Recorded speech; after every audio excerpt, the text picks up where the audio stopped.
ਅਸੀਂ ਫੇਰ ਵੀ ਗਲਤਫਹਿਮੀ ਦੇ ਵਿੱਚ ਰਹਿੰਦੇ ਆ ਕਿ ਅਸੀਂ ਮਾਇਆ ਇਕੱਠੀ ਕਰ ਲਈ ਆ, ਸ਼ਾਇਦ ਅਸੀਂ ਆਜ਼ਾਦ ਆ।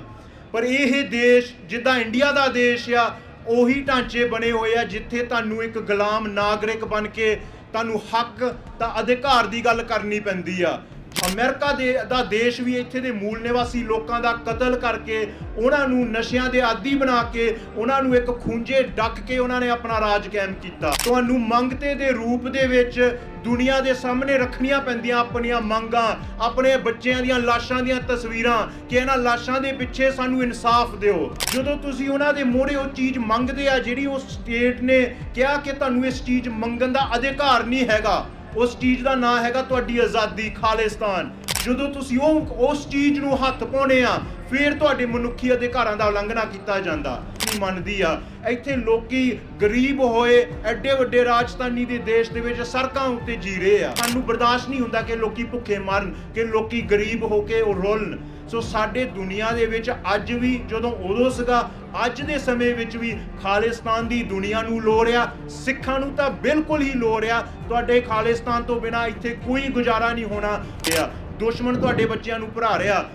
ਇੱਥੇ ਬੱਚੇ ਅਮਰੀਕਾ ਦਾ ਨਿਸ਼ਾਨ ਸਾਹਿਬ ਚੱਕ ਕੇ ਤੁਰੇ ਫਿਰਦੇ ਆ ਨਗਰ ਕੀਰਤਨਾਂ ਦੇ ਵਿੱਚ। ਕੈਨੇਡਾ ਦੇ ਵਿੱਚ ਵੀ ਇਹੀ ਹਾਲ ਆ। ਚਾਹੇ ਇੰਡੀਆ ਦੀ ਸਰਕਾਰ ਦੇ ਕਹਿਣ ਦੇ ਉੱਤੇ ਉਹਨਾਂ ਦੇ ਪਾਬੰਦੀਆਂ ਲਾਈਆਂ ਕਿ ਤੁਸੀਂ ਜਹਾਜ਼ਾਂ ਤੇ ਨਹੀਂ ਚੜ ਸਕਦੇ, ਪਾਬੰਦੀਆਂ ਲਾਈਆਂ ਤੁਸੀਂ ਫੰਡ ਨਹੀਂ ਇਕੱਠੇ ਕਰ ਸਕਦੇ, ਪਾਬੰਦੀਆਂ ਲਾਈਆਂ ਕਿ ਤੁਹਾਡੇ ਬੈਂਕ ਅਕਾਊਂਟ ਬੰਦ ਕੀਤੇ ਜਾਵੇ। ਉੱਥੇ ਇੰਗਲੈਂਡ ਦੇ ਵਿੱਚ 3 ਸਾਡੇ ਭਰਾਵਾਂ ਨੂੰ ਝੂਠੇ ਕੇਸ ਦੇ ਵਿੱਚ ਭਾਰਤ ਦੇ ਹਵਾਲੇ ਕਰਨ ਦਾ ਕੇਸ ਉੱਤੇ ਇੰਗਲੈਂਡ ਚੱਲਿਆ।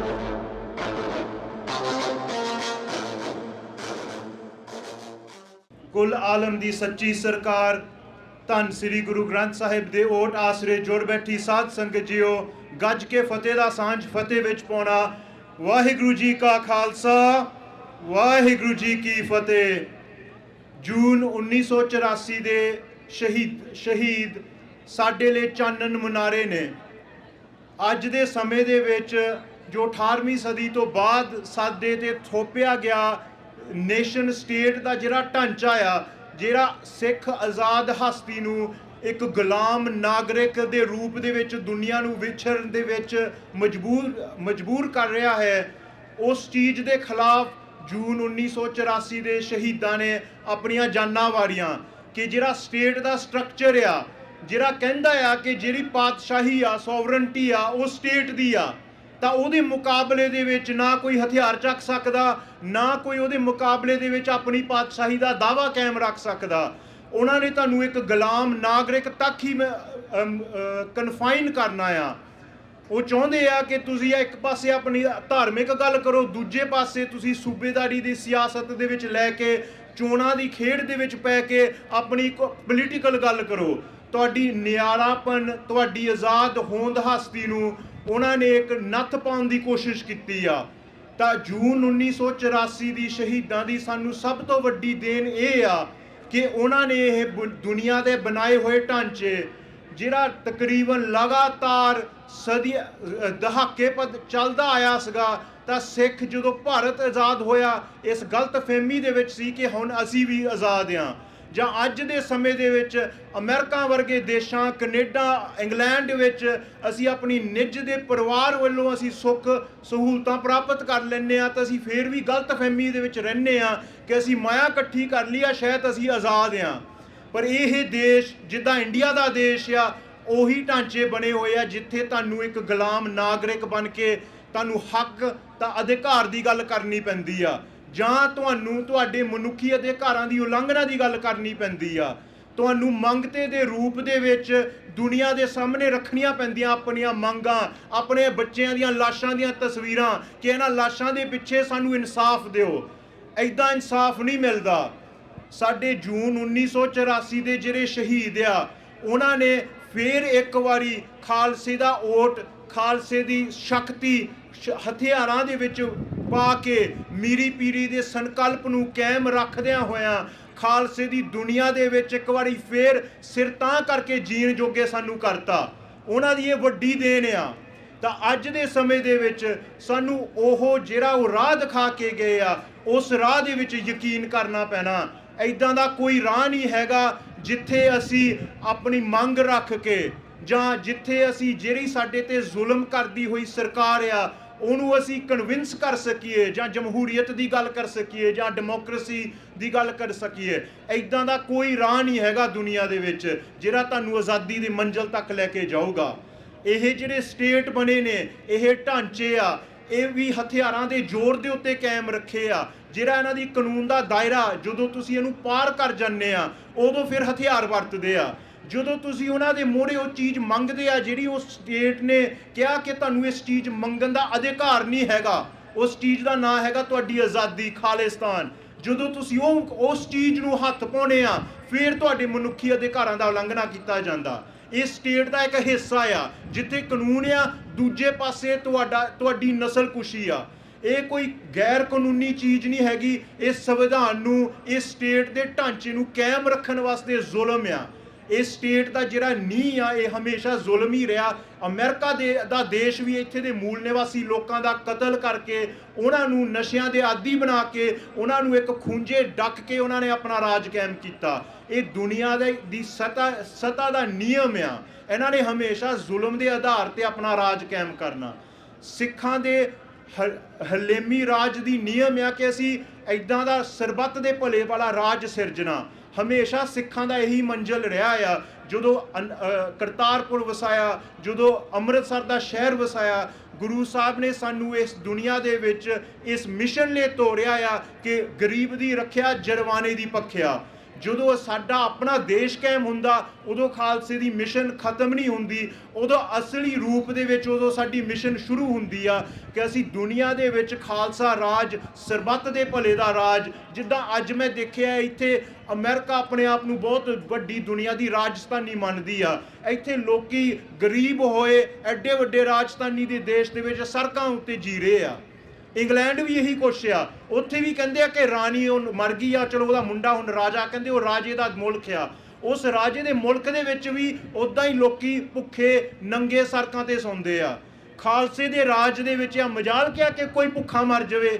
ਸਾਨੂੰ ਤਾਂ ਪਹਿਲੇ ਹੀ ਤੋੜਿਆ ਹੋਇਆ ਗੁਰੂ ਸਾਹਿਬ ਨੇ ਆਖਰੀ ਜਿੱਤ ਸਾਡੀ ਝੋਲੀ ਪਾ ਕੇ ਕਿ ਤੁਸੀਂ ਦੁਨੀਆ ਦੀ ਰੱਖਿਆ ਕਰਨੀ ਆ, ਤੁਸੀਂ ਲੰਗਰ ਲਾਉਣੇ ਆ, ਤੁਸੀਂ ਗਰੀਬਾਂ ਦਾ ਨੰਗ ਗੱਜਣਾ, ਇਹ ਤੁਹਾਡਾ ਦੁਨੀਆ ਦੇ ਵਿੱਚ ਰੋਲ ਆ। ਸੋ ਜਿੱਥੇ ਵੀ ਖਾਲਸਾ ਜਾਂਦਾ ਉੱਥੇ ਸਾਡੇ ਨਿਸ਼ਾਨ ਸਾਹਿਬ ਜਾਂਦੇ, ਉੱਥੇ ਲੰਗਰ ਲੱਗਦੇ। ਸਾਨੂੰ ਬਰਦਾਸ਼ਤ ਨਹੀਂ ਹੁੰਦਾ ਕਿ ਲੋਕੀ ਭੁੱਖੇ ਮਰਨ, ਕਿ ਲੋਕੀ ਗਰੀਬ ਹੋ ਕੇ ਉਹ ਰੋਲਣ। ਸੋ ਸਾਡੇ ਦੁਨੀਆ ਦੇ ਵਿੱਚ ਅੱਜ ਵੀ, ਜਦੋਂ ਉਦੋਂ ਸੀਗਾ, ਅੱਜ ਦੇ ਸਮੇਂ ਵਿੱਚ ਵੀ ਖਾਲਿਸਤਾਨ ਦੀ ਦੁਨੀਆ ਨੂੰ ਲੋੜ ਆ। ਸਿੱਖਾਂ ਨੂੰ ਤਾਂ ਬਿਲਕੁਲ ਹੀ ਲੋੜ ਆ। ਤੁਹਾਡੇ ਖਾਲਿਸਤਾਨ ਤੋਂ ਬਿਨਾਂ ਇੱਥੇ ਕੋਈ ਗੁਜ਼ਾਰਾ ਨਹੀਂ ਹੋਣਾ। ਆਉਣ ਵਾਲੀਆਂ ਪੀੜ੍ਹੀਆਂ, ਬੱਚੇ ਤੁਹਾਡੇ ਸਾਡੀ ਬੋਲੀ ਤੋਂ ਵੀ ਵਾਂਝੇ ਜਾਓਗੇ। ਬੱਚੇ ਹੁਣ ਵੀ ਇੰਗਲੈਂਡ ਦੇ ਦੇਸ਼ ਵਿੱਚ, ਅਮਰੀਕਾ ਦੇ ਦੇਸ਼ਾਂ ਦੇ ਵਿੱਚ ਰਹਿ ਕੇ ਡੋਮੈਸਟੀਕੇਟ ਹੋਈ ਜਾਂਦੇ ਆ। ਦੁਸ਼ਮਣ ਤੁਹਾਡੇ ਬੱਚਿਆਂ ਨੂੰ ਭਰਾ ਰਿਹਾ। ਇੱਥੇ ਬੱਚੇ ਅਮਰੀਕਾ ਦਾ ਨਿਸ਼ਾਨ ਸਾਹਿਬ ਚੱਕ ਕੇ ਤੁਰੇ ਫਿਰਦੇ ਆ ਨਗਰ ਕੀਰਤਨਾਂ ਦੇ ਵਿੱਚ। ਕੈਨੇਡਾ ਦੇ ਵਿੱਚ ਵੀ ਇਹੀ ਹਾਲ ਆ। ਇੰਗਲੈਂਡ ਦੇ ਵਿੱਚ ਵੀ ਅਸੀਂ ਰੋਕਿਆ ਕਿ ਤੁਸੀਂ ਨਾ ਉਸ ਰਾਜਧਾਨੀ ਦਾ ਜਿੱਥੇ ਗੁਰੂ ਸਾਹਿਬ ਦਾ ਨਿਸ਼ਾਨ ਆ, ਜਿੱਥੇ ਅਸੀਂ ਕਹਿੰਦੇ ਕੁੱਲ ਇਹ ਦੁਨੀਆ ਦਾ ਸੱਚੀ ਤਖਤ ਆ, ਇਹ ਕੁੱਲ ਆਲਮ ਦਾ ਸੱਚੀ ਸਰਕਾਰ ਆ, ਇਹ ਸੱਚੇ ਪਾਤਸ਼ਾਹ ਆ। ਐਡਾ ਵੱਡਾ ਦਰਜਾ ਸਿੰਘਾਂ ਨੇ, ਸਿੰਘਣੀਆਂ ਨੇ ਆਪਣੀਆਂ ਜਾਨਾਂ ਵਾਰ ਕੇ ਗੁਰੂ ਸਾਹਿਬ ਨੂੰ ਦੱਸਿਆ ਕਿ ਸਿਰਫ ਤਾਂ ਸਿਰਫ ਗੁਰੂ ਸਾਹਿਬ ਹੀ ਲਾਇਕ ਆ ਤਖਤ ਤੇ ਬੈਠਣ ਵਾਸਤੇ। ਸਿਰਫ ਤਾਂ ਸਿਰਫ ਗੁਰੂ ਸਾਹਿਬ ਦਾ ਰਾਜ ਇਸ ਦੁਨੀਆ ਦੇ ਵਿੱਚ ਚੱਲ ਸਕਦਾ। ਉਹ ਸੱਚਾ ਰਾਜ ਆ, ਉਹ ਸਰਬੱਤ ਦੇ ਭਲੇ ਦਾ ਰਾਜ ਆ। ਇੱਥੇ ਦੁਨੀਆ ਦੇ ਵਿੱਚ ਕੋਈ ਰਾਜ ਨਹੀਂ ਜਿਹੜਾ ਬਰਾਬਰਤਾ ਕਰ ਸਕਦਾ ਗੁਰੂ ਸਾਹਿਬ ਦੀ। ਸੋ ਜਿੱਥੇ ਨਿਸ਼ਾਨ ਸਾਹਿਬ ਝੁਲਦੇ ਆ, ਜਿੱਥੇ ਪੰਜ ਪਿਆਰੇ ਹਾਜ਼ਰ ਨੇ, ਉੱਥੇ ਕਿੱਦਾਂ ਕਿਸੇ ਹੋਰ ਦੇਸ਼ ਦਾ ਝੰਡਾ ਝੁਲ ਸਕਦਾ। ਇਹਨਾਂ ਗੱਲਾਂ ਸਮਝਾਉਣ ਵਾਸਤੇ ਸਾਨੂੰ ਸਾਡੀ ਸਟੇਟ ਦੇ ਨਾਲ ਸਾਡਾ ਨਾਤਾ ਕੀ ਆ। ਇਹ ਗੋਰੇ ਸ਼ਾਹੀ ਦੀ ਦੁਨੀਆ ਦੇ ਵਿੱਚ, ਜਿਹਨੂੰ ਕੋਲੋਨਾਈਜ਼ਡ ਵਰਲਡ ਆਰਡਰ ਕਹਿੰਦੇ ਆ, ਇਸ ਦੁਨੀਆ ਦੇ ਵਿੱਚ ਖਾਲਸੇ ਦਾ ਉਹਦੀ ਪਾਤਸ਼ਾਹੀ ਦੇ ਨਾਲ ਕੀ ਨਾਤਾ ਆ, ਖਾਲਸੇ ਦਾ ਸਟੇਟ ਦੇ ਢਾਂਚੇ ਦੇ ਨਾਲ ਕੀ ਨਾਤਾ ਆ। ਸਾਨੂੰ ਕਿੱਦਾਂ ਜਾਗਰੂਕ ਕੀਤਾ ਉਹਨਾਂ ਨੇ, ਸ਼ਹੀਦਾਂ ਨੇ ਆਪਣੀਆਂ ਕੀਮਤੀਆਂ ਜਾਨਾਂ ਵਾਰ ਕੇ। ਹਰੇਕ ਇਨਸਾਨ ਆਪਣੀ ਨਿੱਜੀ ਜੀਵਨ ਦੇ ਵਿੱਚ ਬਹੁਤ ਕੁਝ ਸੈਕਰੀਫਾਈਸ ਕਰਦਾ। ਬੱਚਿਆਂ ਵਾਸਤੇ ਮਾਪੇ ਆਪਣੇ ਜਿਹੜੇ ਡ੍ਰੀਮ ਆ, ਜਿਹੜੀਆਂ ਇੱਛਾਵਾਂ ਹੁੰਦੀਆਂ, ਉਹ ਇੱਕ ਪਾਸੇ ਰੱਖ ਦਿੰਦੇ, ਤਿਆਗ ਦਿੰਦੇ ਆ। ਕੰਮ ਦੇ ਵਿੱਚ ਨੌਕਰੀਆਂ, ਮਜਬੂਰੀਆਂ ਕਰਕੇ ਬਹੁਤ ਕੁਝ ਤੁਸੀਂ ਤਿਆਗਦੇ ਆ। ਜਿਹੜੇ ਸਾਡੇ ਸ਼ਹੀਦ ਆ, ਉਹਨਾਂ ਨੇ ਆਪਣੀਆਂ ਸਭ ਤੋਂ ਜੋ ਕੀਮਤੀ ਚੀਜ਼ਾਂ ਸੀਗੀਆਂ, ਆਪਣੀ ਜਵਾਨੀ, ਆਪਣੇ ਬਿਰਧਪੁਣ ਦੇ ਵਿੱਚ ਬੱਚਿਆਂ ਦੇ ਕੋਲ ਬਹਿ ਕੇ ਐਸ਼ ਕਰਨੀ, ਆਪਣਾ ਸਭ ਕੁਝ ਉਹਨਾਂ ਨੇ ਕੌਮ ਲਈ ਤਿਆਗਿਆ।